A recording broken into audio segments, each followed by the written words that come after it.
তব কথামৃতম তপ্ত জীবনম কবিভিরিতম কলমশাপহম শ্রবণমঙ্গলম শ্রীমদাততম ভুবি গৃণন্তি যে ভুরিদা জনঃ। আজ শ্রী শ্রী রামকৃষ্ণ কথামৃত পাঠ। আজকের বিষয় সুরেন্দ্রের বাড়িতে মনমোহন মন্দিরে ও রাজেন্দ্রের বাটিতে শ্রীরামকৃষ্ণের শুভাগমন। প্রথম পরিচ্ছেদ, প্রথম অংশ। সুরেন্দ্রের বাড়িতে শ্রীরামকৃষ্ণের শুভাগমন।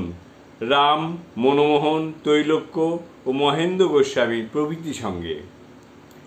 আজ শ্রীরামকৃষ্ণ ভক্ত সঙ্গে সুরেন্দ্রের বাড়িতে আসিয়াছেন। 1881 খ্রিস্টাব্দ আষাঢ় মাসের একদিন সন্ধ্যা হয়। শ্রীরামকৃষ্ণ কিয়ৎক্ষণ পূর্বে বৈকালে শ্রীযুক্ত মনমোহনের বাড়িতে একটু বিশ্রাম করেছিলেন। সুরেন্দ্রের দ্বিতলের বৈঠকখানার ঘরে ভক্তেরা আসিয়াছেন। মহেন্দ্র গোস্বামী, ভোলানাথ পাল ইত্যাদি প্রতিবেশীগণ উপস্থিত আছেন।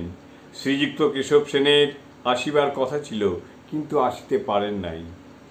ব্রাহ্ম সমাজের শ্রীযুক্ত তৈলোক্য সান্যাল ও আরও কতগুলি ব্রাহ্মভক্ত আসিয়াছেন।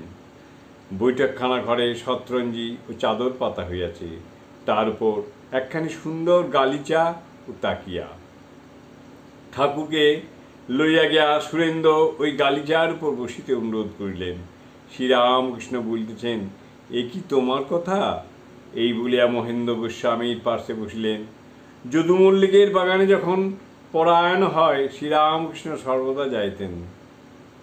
কয় মাস ধরিয়া পরায়ণ হইয়াছিল মহেন্দ্র গোস্বামী ভক্তদের প্রতি। আমি এর নিকট কয়েক মাস প্রায় সর্বদা থাকতাম। এমন মহৎ লোক আমি কখনো দেখি নাই। এর ভাব সকল সাধারণ ভাব নয়। শ্রীরামকৃষ্ণ গোস্বামীর প্রতি, ওসব তোমার কি কথা? আমি হীনের হীন, দিনের হীন। আমি তার দাসানুদাস। কৃষ্ণই মহান। যিনি অখণ্ড সচ্চিদানন্দ, তিনিই শ্রীকৃষ্ণ।